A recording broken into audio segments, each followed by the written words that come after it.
Bonsoir, bonsoir à tous. Heureux de vous retrouver à nouveau, chers amis, en ce mardi 17 novembre, pas 17 novembre, mais 17 décembre 2024, 18h06, heure du Québec. Merci à ceux qui sont abonnés, ceux qui ne le sont pas fait là maintenant. Merci à ceux qui m'envoient des liens, des messages, toujours pertinents, intelligents et très appréciés. Merci à ceux qui vont commenter, qui vont partager la vidéo. Dites-moi d'où vous me regardez aussi. Et écrasez le petit pouce en l'air. Bientôt, je vous fais un compte-rendu de cette fameuse revue, ce magazine. Hein? Très, très bizarre, The Economist et sa page couverture pour l'année 2025, ainsi que le Time qui a nommé pour une deuxième fois. J'avais déjà l'édition de 2016, on l'avait nommé aussi après sa victoire, et là on vient de le refaire avec celle de 2024. À venir. Bon, on a le temps en masse. Pendant ce temps-là, pendant que Donald Trump, justement, est en train de... Tu as l'impression vraiment que c'est lui qui gère le pays déjà, avec un Joe Biden qui est disparu, qui est presque déclaré mort par ses proches, qui disent qu'il était capable de mettre une phrase derrière l'autre, donc c'est tout comme s'il l'était. Donald Trump est en train de déjà prendre des accords de négociation, est en train de négocier des accords, pardon, avec certains pays d'Amérique centrale et d'Amérique du Sud pour qu'ils reprennent leurs immigrants illégaux. Donald Trump s'est fait élire, entre autres, sur la promesse de régler la question de l'immigration illégale qui a hanté tous les Américains, peu importe la couleur, la race et la religion. Parce que c'est pas normal que tu laisses rentrer des gens par millions et millions qui vont venir déstabiliser toute ton économie et aussi les salaires et aussi les charges sociales et la sécurité sociale. Beaucoup de ces gens-là même sont des criminels. Tu ne sais pas qui est rentré. Donc, Donald Trump a pris le taureau par les cornes, n'a pas eu peur de faire campagne là-dessus, comme la plupart des politiciens qui sont tous une bande de peureux et de patineurs artistiques par excellence. D'ailleurs, j'aurais une suggestion à faire au Comité international olympique, surtout pour celui qui gère les Olympiques d'hiver, parce que c'est plate à mourir, les Olympiques d'hiver, entre autres. Ils sont toujours à te ramener des nouvelles disciplines. Depuis quelques années, ils ont amené le curling. Le curling, vraiment, sérieusement, là. Le curling, c'est une fusion entre deux activités, le bowling puis le ménage. Tu lances une boule, puis tu prends un balai, puis tu balayes. Are you effing kidding me? Ça n'a pas de sens. Moi, je créerais une nouvelle catégorie, celle du patinage artistique, politique. Puis tu les amènes toutes, puis tu les fais patiner, tu vas voir, ils vont tous gagner. Ils vont tous être au même pied d'égalité avec la note 10 parfaite. Ceci étant dit, lui, il ne patine pas, parce que c'est pas un politicien. Et il a pris le taureau par les cornes, et il s'est fait élire, parce qu'il a eu le courage d'en parler. Giorgia Meloni aussi, on va y revenir dans cette intervention-là, nous dit que l'Italie est en très bonne position pour peut-être prendre le contrôle de l'Union européenne parce qu'elle, elle a réglé la crise aussi en prenant le taureau par les cornes. Pendant que le complexe médiatique t'annonçait, mon Dieu, la fin de l'Italie, la réincarnation de Adolf Hitler, Mussolini, Pol Pot dans la personne de Giorgia Meloni, que dès qu'elle arriverait au pouvoir, elle envahirait la Pologne. Tu sais, c'est comme ces gens-là sont tellement stupides.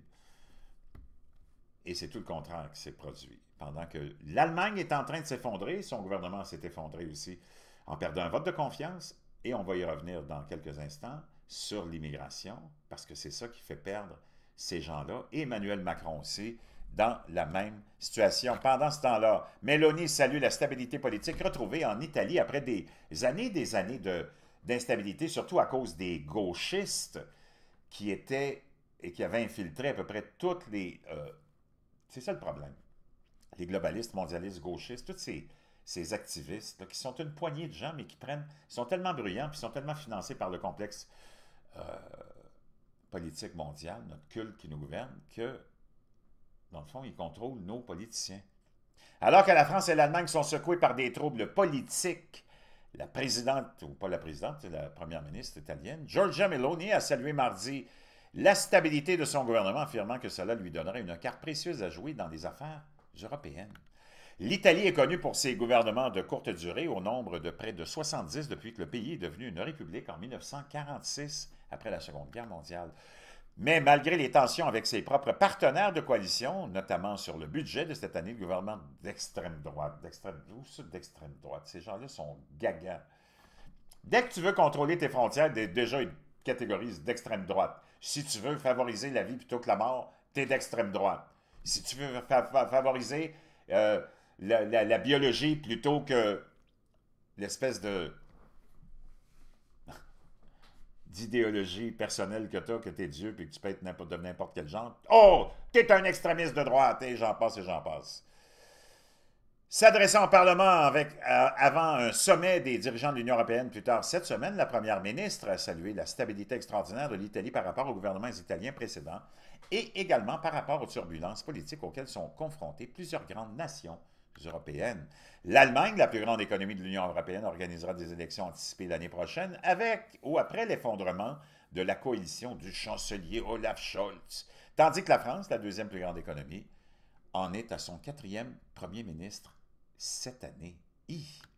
Meloni, chef du parti d'extrême droite, ils veulent te le rappeler, les Frères d'Italie, a exprimé l'espoir que l'absence relative de troupes dans son pays conduirait à une augmentation des investissements étrangers et à une réduction de la fuite des cerveaux, des talents à l'étranger. Pendant ce temps-là, l'immigration de masse a mis le gouvernement allemand à genoux et le reste de l'Europe suivra, nous rapporte Télégraphe. Donc, l'Allemagne pourrait-elle quitter la Convention européenne des droits de l'homme, la CEDH, avant la Grande-Bretagne? C'est la possibilité évoquée par Jens Spahn, membre de l'Union chrétienne démocrate, qui devrait devenir le parti le plus important après les prochaines élections allemandes. Ancien ministre d'Angela Merkel, Spahn devrait revenir au gouvernement dans le prochain gouvernement allemand. Sa déclaration illustre l'énorme changement qui s'est produit au sein de la CDU depuis qu'elle était dirigée par Angela Merkel, qui avait invité des réfugiés syriens à venir en Allemagne en 2015, déclenchant une crise migratoire européenne qui n'a jamais vraiment pris fin. L'ouverture des frontières de l'Allemagne s'est soldée par un désastre. En l'espace d'un an, 1,3 million de personnes sont venues en Europe pour demander l'asile, en sillonnant les campagnes en colonne sinueuses. Cela a conduit certains gouvernements européens, comme la Hongrie, à commencer à construire des murs, malgré les affirmations selon lesquelles ces réfugiés pourraient sauver un continent vieillissant. Seuls 54% des 890 000 réfugiés arrivés en 2015 ont un emploi en 2021. Bien que les réfugiés syriens aient apporté leur contribution dans certains domaines, comme les 10 000 qui travaillent dans les hôpitaux allemands, ils apparaissent aussi régulièrement dans les journaux comme les auteurs de crimes horribles, comme l'attentat terroriste de cette année à Solingen, au cours duquel un islamiste syrien armé d'un couteau a assassiné 3 personnes, nous rapporte le Télégraphe. Avec l'arrivée de plus d'1 million de réfugiés ukrainiens ces dernières années, l'Allemagne a vu ses dépenses consacrées aux réfugiés, les aides sociales aux étrangers et les coûts du logement grimper en flèche. Donc, je te laisserai l'article, tu continueras la lecture de ça. C'est vraiment fascinant. Et c'est très, comment dire, significatif de ce qui se passe en ce moment avec la chute de ces gouvernements, contrairement à la stabilité qu'on retrouve maintenant en Italie. Qui l'eût cru?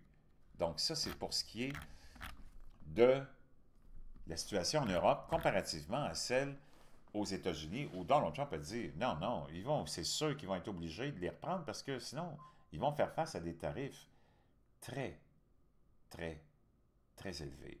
Chers amis, c'est ça qui arrive quand tu as des... Les temps difficiles forment et créent des hommes et des femmes fortes. Les temps faciles créent et forment des hommes et des femmes faibles. N'oubliez jamais ça.